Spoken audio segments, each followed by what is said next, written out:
Hi guys, welcome back to our Adventure Expert series. These videos are a little bit different than you're probably used to, where we sit with people and invite you to join us too in the conversation, and we talk about everything travel related. It's also available in podcast because it's a bit longer format, so if you just want to listen to it, go and download the link below. Yes, today we're sitting down with Tim and Liz. Some of you guys might actually remember them because we did this van tour video of their absolutely awesome synchro. Oh, it's so good, you have to check it out. But that's not why we're here today. We're not here to talk about their rig. We are here to talk about how they got into this lifestyle of travel and adventure. So sit back and be inspired as we begin to discuss everything you need to consider before starting out life on the road.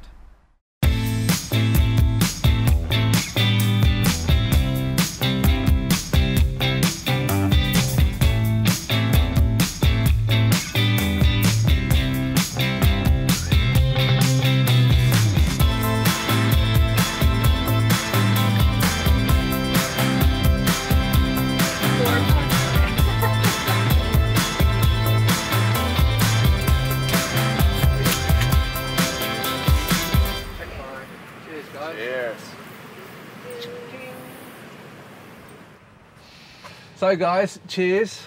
Cheers. To another great day in Baja. Yeah. Just to set the scene for those of you that are watching at home, we are here on the beach. Have been here for how long? This is our third day? A few days, yeah. Since Sunday. Since Sunday, but I don't know what day it is. Long enough for all of our vegetables to be rotten. Yeah. Yours, on the other hand, you're much better prepared with your fridge. And we'll get onto all of that in a minute. I have to apologise to people at home because this is real van life here. This is not like clean up your house before we get the cameras out. There's like crap everywhere, but we have a beachside view, which is hard to get. We've been roughing it for a few days, so we, no makeup in this video. So we're here with Liz and Tim from Oregon. Oregon, both of you? Yeah. Yep. Yeah. Born and bred. Well, I was born in LA, but raised in Oregon. Nice. Yeah, count yourself lucky for that one, I'd say. Yeah. No offence to people from LA, but Oregon's a pretty sweet state. Yeah. So today we want to talk a little bit about preparing van life. Preparing for van life. Yeah, preparing for van life, because you guys have been tinkering with vans for a while, and now you're embarking on like a full-time kind of like fully self-sufficient mission down the Pan American Highway. So Leah wanted to ask you a few questions. Yeah, so now we need to introduce their dog as well. They're traveling with a humongous bear / Labrador as well, Lewis. So we'll talk about him later. But yeah, so preparing for van life, and it is more going to be about preparing for a full-time travel van life rather than like weekend away van life, which you guys have done also. How long have you been doing van life for? Tail cam. Okay, go in there, buddy. Go to bed. Go to bed. I love doing podcasts with dogs. That's the main reason we cut Alaska's tail off, is so it didn't wag in front of me. No, that's not true. Not a true story. So you guys have been doing van life for a while now.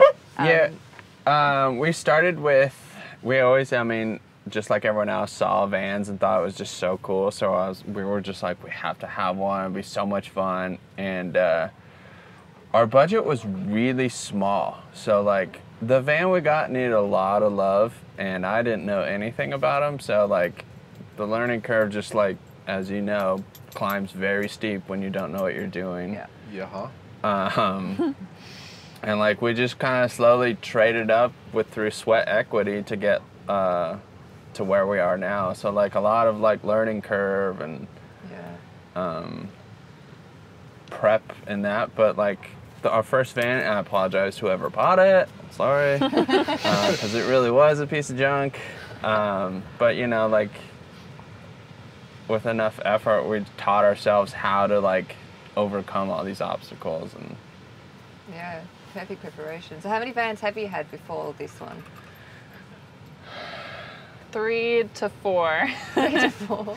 We had the Westphalia. One thing I'm quite interested in is if you guys found that you've like changed your approach to van life between the vans? Like with that experience of having the different vehicles, have you modified like what you have? Yeah. Yeah. Because we started off with the Westfalia Poptop and then decided that wasn't really for us because we weren't using the Poptop for what it was. For what reason? Because why did we get rid of it? Well, we were thinking about getting a Poptop for a while, but so why didn't it work for you? Well, because you lose all the storage that a Hightop provides, and we weren't using the bed as a bed. We always slept down below. Yeah. Some people like to sleep up top, so it works for that, but we would just end up getting to our location, popping the top, and then putting all our stuff up there as storage. And so it was this constant shuffle back and forth instead of using it as a bed. Or if you have kids, it's perfect for that. But we weren't using it for what it was, and then decided that we would get permanent storage with a Hightop. Well, and we'd load like 400 pounds on the roof, so like lifting the top was like a two-person effort as well. Put the Thule and all that up there. Is it doable? You can lift it, but it's just like a pain in the butt? It's so heavy. It's so heavy that it's like, I'm not putting it up unless we are stopped and like not moving for a couple days because it's such a pain. And yeah. In Oregon it rains. I don't know if anyone knows that. It does rain in Oregon. Yeah, I noticed, yeah. And so like the canvas can't get wet. If it gets wet, you need to dry it out. Well, if it rains for a month straight, you don't get that time to dry it out. And we weren't using it, and we knew everyone loves the Westfalia, so like we sold it and bought a tin top van, and like I did all the work to put the Hightop on, so like cut the roof off and learned how to glue it down and just kind of went from there. Yeah, so this is your second Hightop now? Yeah. That you've made yourself, that you cut the roof out and put on the Hightop yourself? Yeah. And it seems to be the one that you're committed to because you're now embarking on this huge journey. Yeah. Well, so when we did the Hightop, we were like, we're going to do the Pan American. We kind of had known that's what our plan. And so we were using the van as a weekend warrior, like getting all the kinks out and learning the van. And it wasn't until we followed a Synchro, a four-wheel drive van, down a road. And like he was, just motoring along. And we were sliding off into the ditch and because the road was so muddy and snowy. And like sliding around turns, and then he crossed a creek that was like, we may wreck the van trying to cross this creek, and that's when I was like, a lot of fun. It looked like it was so much fun because he just bombed through it, and we were like, we may wreck the van if we try to cross it, and that's when I was like, we really need to look into like selling this van and starting over with a four-wheel drive because it's like. We'll be doing the same things in South America or Central America, and it's like pretty good chance if we wreck the van down there, there's no hope. So it was like a four-wheel drive gives us that chance to like get places, further down the road, but safely, not, hitting a creek crossing at 25 miles an hour and hoping to just like skim across and stuff. Well, and most of the time we thought that we would be alone, with no rescue vehicle, like we are sometimes in Oregon with other friends that have four-wheel drive or even just another van that can help you get out. But we wanted to know that we could get out of a situation by ourselves. Yeah, exactly. That's been a big thing for you, right? In the planning of this, is being self-sufficient. Yeah. I mean, you can only be so self-sufficient, but it was like, let's do everything we can to like, unless we caused mistakes on our own, like really dumb stuff. Like, if we get stuck in the sand on the beach, we can get ourselves out of it. Not like, we're totally helpless, we need someone to come with a tow truck. And that was kind of just like the whole thought process behind like selling a done van and starting over with one that needed everything done, and that was. So was there a big difference between preparing a van to do the weekend trips and preparing this van now to do this big journey down the Pan American? Yeah, the phrase "well, we're in there, might as well do it" seemed to pop up an awful lot because a weekend van, like, you can go with projects unfinished, and you can do, you can go. Oh, I didn't get the cabinets done today. I'll do them next weekend, or next weekend, or next. But this, it's like everything has to be done. We have to think through everything. Everything needs to be like worked out and fixed, and not just I'll get it next time. I'll fix it next week. It's like once you leave, that's the trip starts, and like the convenience of a shop and like American hardware stores and stuff that, you know, is so easy just to run down the road. Here is, you know, could take a day to find a simple thing. Well, then the other thought was like that we were living in the van, right? Yeah. Like, so you want it to be comfortable and have all those things that you Yeah, want for sure. from day in and day out, not just 2 days on the weekend where you can live without it for those 2 days. Yeah. But when this is your house, you know, what do you want in your house? Yeah. That was the question going through our minds when we were trying to weigh the options of something. Yeah. It is actually already quite difficult living in such a tiny space. Yeah. So, you know, anything you can do to make life more comfortable, like you guys have done, and we'll go through the build later on. But yeah, I think those preparations are key to making life work on the road. Otherwise, it can be a real struggle, as you've seen with us, with no shade, no fridge. Yeah, it's quite Sitting in embarrassing. a Like, desert. being, like camping next to somebody who's so prepared, like compared to us, we're like ghetto style. Like, It does go to show, though, that you know, like you can do it like this. Yeah.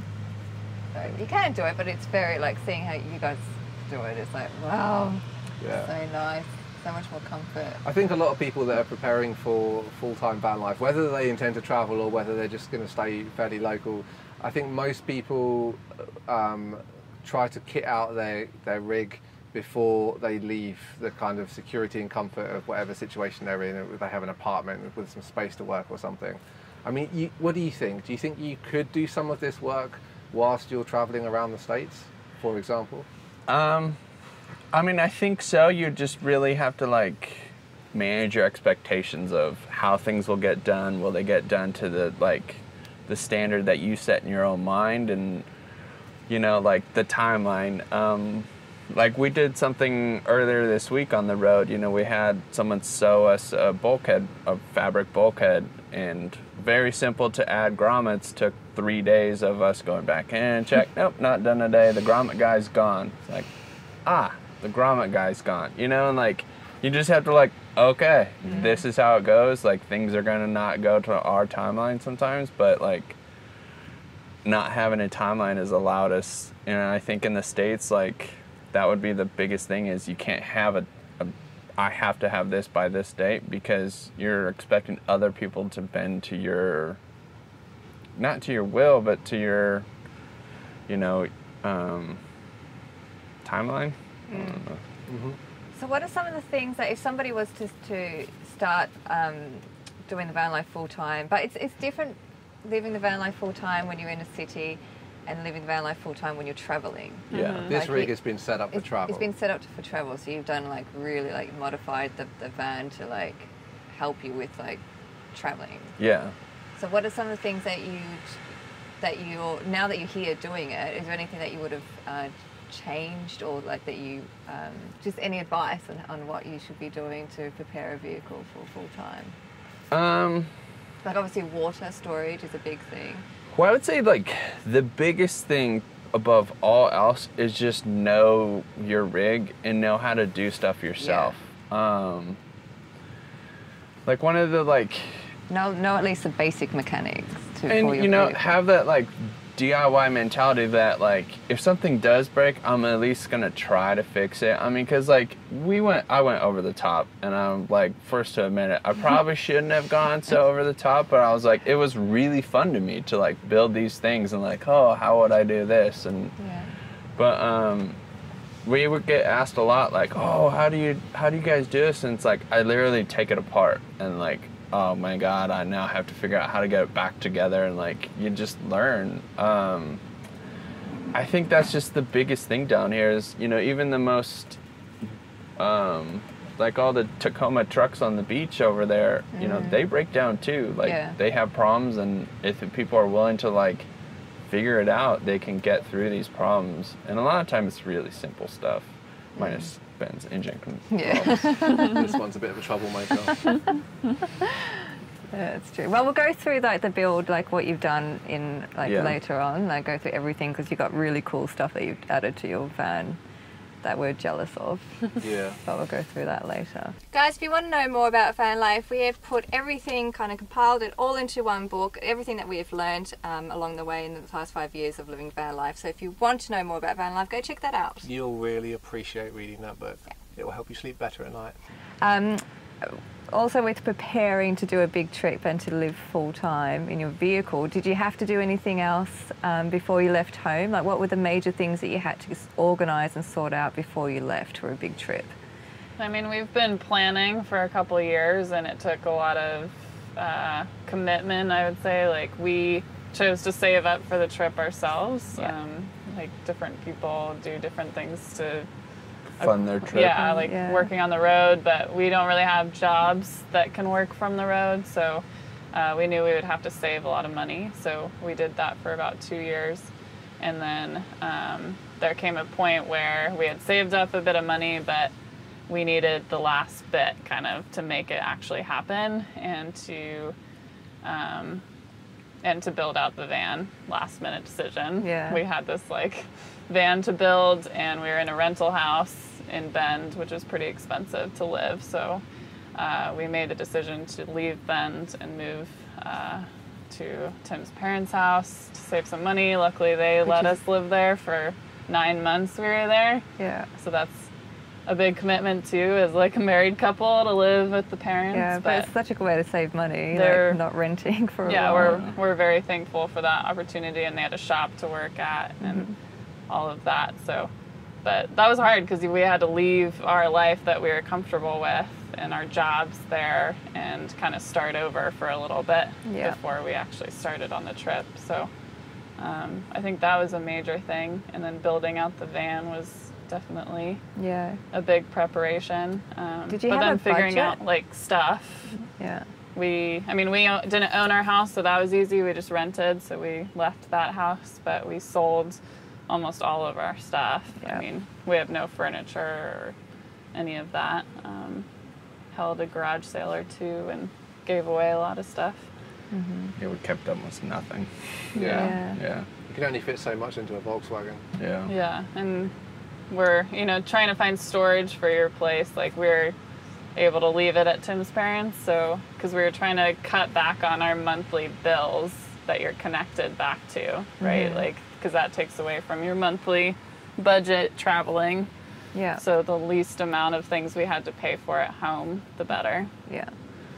So did you have a budget, a daily budget in mind that you to know how much to save for roughly, that you'd feel safe with? Not like a daily budget. It was more like we just really cut frivolous spending. Like, we didn't go out for beers on Friday night or go get dinner or go out to brunch with friends. Like, we really cut all those kind of expenses as far back as we could, and towards the end we cut back on camping, and that's something that was really fun to us, but it was it cost money. You have to buy gas and all that, and so that was one way we were okay, if we're gonna do this trip, we need to be 100% committed. And it's really easy to it's only $25, and it's $25 could be 2 days worth of expenses down here. Yeah.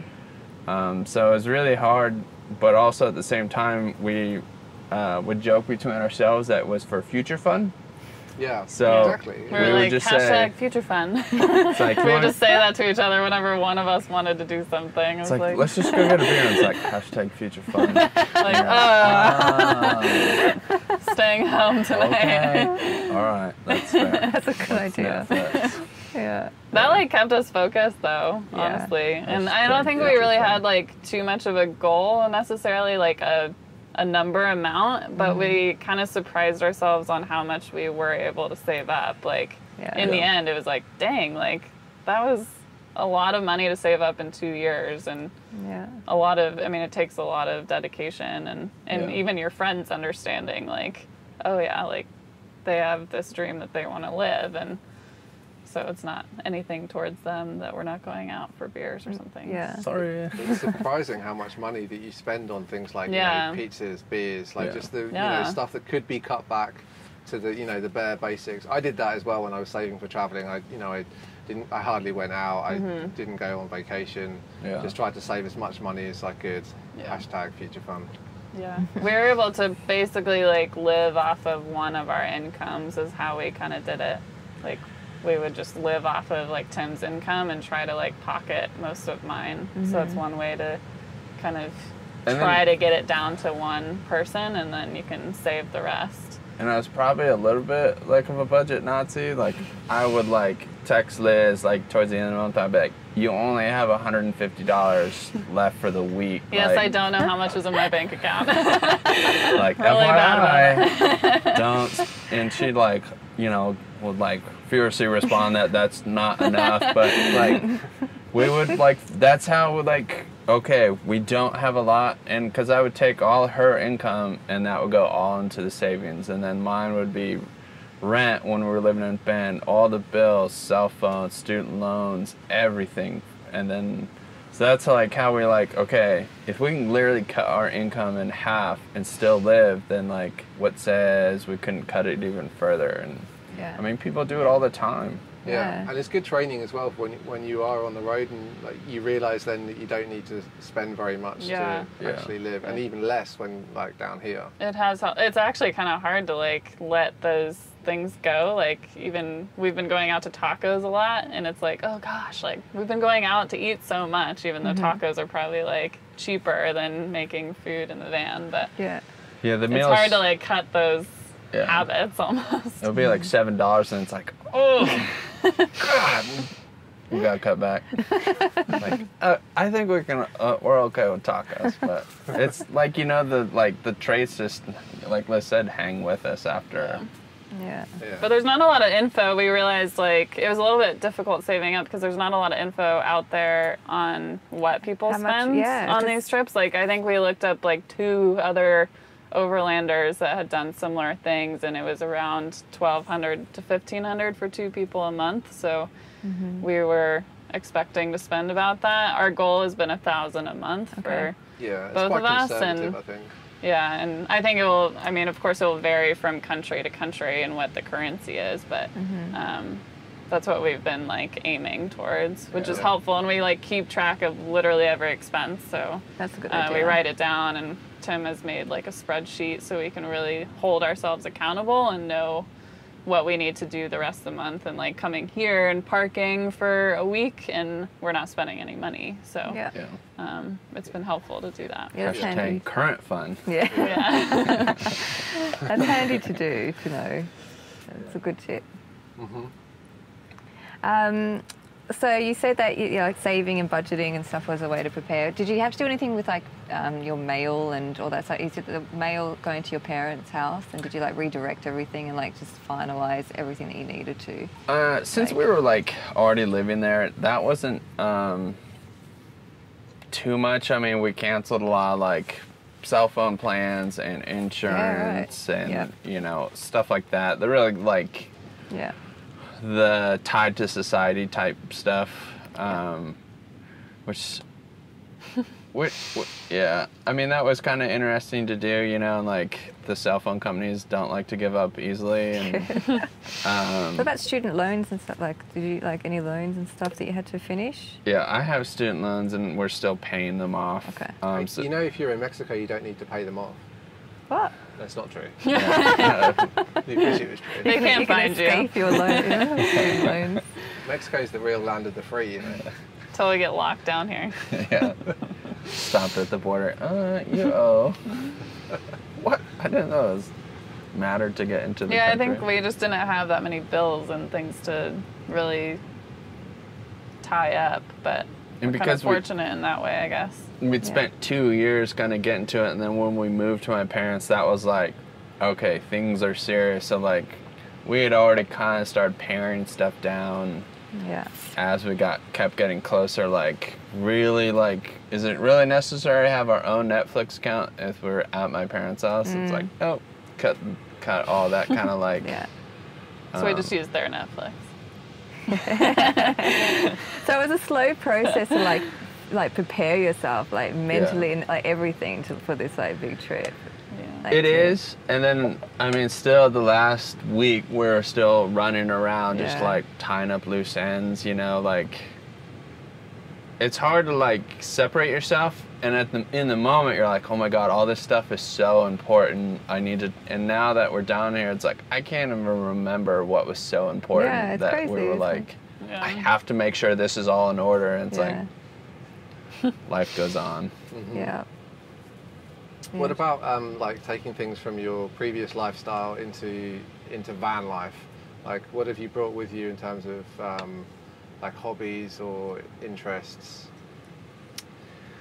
Because that's important, because it's like, you're working. yeah, like you need something to kind of, because it is a big lifestyle change, and it is like, okay, what do we do now? Like, yeah, we're traveling, but there's still something that you kind of want to. I think the like first week, it was like we're looking at each other like, oh god. At least I was like, like what do we do all day? Especially when you're on a beach like by yourselves, which we were like the first week.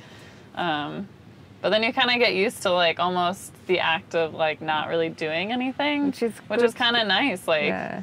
you're so used to like just keeping slow busy down all a day bit. long, and we've had like plenty of days where we've just read books all day, like both of us just on the beach reading books, and it's kind of nice we've powered through a lot of books, Yeah. which is something we actually don't do at home because we have Netflix and Wi-Fi, and Yeah. we were talking about how we really want to change that when we get home, like limiting the Wi-Fi to like only a certain hour of the day. Yeah. So I think it's going to change, hopefully, our lifestyle when we get home. Yeah. But I think, like, I try to work out most days, Yeah, 'cause like it's try hard to like, get keep something. into a routine. Yeah. Yeah, and trying to stay active and healthy, and because it's pretty easy to sit around all day and do nothing, And eating healthy is a lot harder too. yeah. So trying to figure out those things. I know. Well, we just spent a month in Todos Santos and took Spanish lessons. Like that's one big goal of ours, is to learn Spanish fairly well, so that we can at least go back and be like, well, we have nothing on our resume for the last couple years, but we, acquired this skill. So hopefully that will be helpful, and it's something to do and something that will help us in our trips going further. Yeah, of course. So we'll probably do more of Spanish lessons as we go along too. I love to tinker, so I probably brought so many spare parts and tools and things that we could survive without, but like it's almost a personal challenge to me. If something breaks and I can't fix it, to like come up with a way. So that's definitely something that I brought, that it's like I probably don't need all like 2 sets of sockets for the same wrench, but I was like, what if I need 2 of the same size? What if you lose one? Yeah. You can do that. And also surfing, you've been doing quite a bit of surfing Yeah. since you've been here. Yeah, that's kind of like dictated where we go, honestly, is finding places that gives us like active entertainment. It's I call it free entertainment, just being able to like walk out from the van and go surf all day and get that exercise and keep myself active and energized, and just being able to do something and not spend money. And that's like, our #future fun. Like that's how like we got so used to it, is we'd go on hikes when we didn't want to go spend money. So now it's like we can sit on a beach all week and just surf and enjoy ourselves, and not like, oh my god, I'm so bored, let's go do something. Yeah. So Yeah. Good, yeah. Yeah, this is the one thing about van life, is you do have a lot more free time than you do when you're out of, at the office all day long, or stuck in whatever you do for work. Yeah. And I revel in that, because I think I have my hindsight's already kicked in, and I can see like we'll never have this opportunity again to be in our 20s and 30s, to like dictate, let our own imagination dictate where we're going. Yeah. Like a lot of this trip, it's been like, oh, where do you want to go? And it's like, oh, people said this place is cool, and we go there, and it's like, you show up and it's like, this place is awesome. Let's stay a week and a half. And you can't do that, you know, working, having a career, you know, 2 weeks a month or 2 weeks a year. You can't like, hey, let's just go drive around and see what's awesome and then spend 2 weeks there. And so I already know, like, I need to revel in this because we will never get this opportunity again. Yeah. It's a level of freedom that most people don't ever experience in their lives. Yeah. And you know, it's not just freedom for you, but it's freedom for your mind as well. Like Yeah. when you're constantly in front of Netflix or Wi-Fi or a job that you have to do, you don't really have any free space for your mind to think about like what's important for you, and you know, like you can reassess priorities in life when you have that free time. Yeah. And I think that's one of the major benefits of van life, because even the people that move into a van for a short period of time and decide that they don't like it, they've had that time to think about what's important to them. Yeah, it's been really nice to like wake up on a beach, or you know, just know that we are in control of what we want to do the entire time. And what was so validating is when I left my job, I worked with a lot of really professional doctors, you know, nurses, all sorts of, you know, career people who spent a long time. And when I told them, you know, I'm leaving because this is what we're going to do, I would say 60% of them would come up and say, I've always wanted to do that. And it's like, I knew, like, people miss the opportunity. They don't sacrifice, and they just don't give it up and say, this is what I'm going to do. I'm going to work to achieve my goal. So for me, it's been like, I know this, like, I'm bored on the beach in Baja right now, and this is so boring. I could be at work. Work is way more boring, so I'll take it. Very true. And we got to, so we'll just quickly talk about their other travel companion. Oh yes. Where is Lewis? Where is Lewis? I don't know. He's asleep. Oh, he's there. He is a massive dog. I can't believe you travel in that bus with him, in a van with him.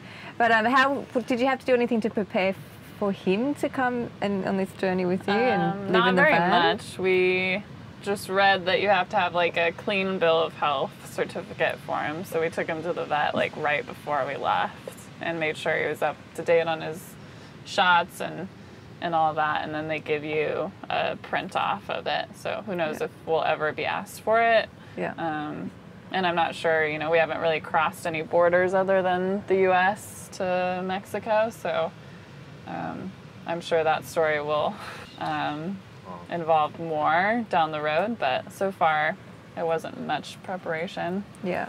How has Lewis adapted to tiny house living? Yeah. His first week or 2 weeks, he was really confused and didn't understand it, and was like really nervous and kind of like jittery, and like Anxious, stayed very close to oops, as he wraps up the mics, stayed very close to the van and us, and now like he does whatever he wants. Wanders down the beach, and I'll come back from surfing and he's under someone else's tent just hanging out with their family, and it's like, okay, he's got a new family now. But he seems to do that a lot. Yeah. He seems to be adapting pretty quickly, because he's quite comfortable now. Yeah. Yeah, he's just wandering off now to go say hi to someone else. Yeah, I'd say once we got into Baja and like weren't moving around as much, because through California we were going from like person to person that we knew and staying at their house or staying in the van, so it was just a lot of movement. So once we got to Baja and kind of stayed in one place, and he was able to wander and do whatever, he was pretty happy with it. Other than the heat is the only thing, but I would say they kind of adapt to that too. Yeah. His nickname is the Oso. An oso is bear in Spanish, and it's because he goes into what we call bear mode and will eat everyone's food. Yeah. We apologize to everyone that stole food on the beach. Past and future, I apologize. We will buy you dinner. Lewis ate yours.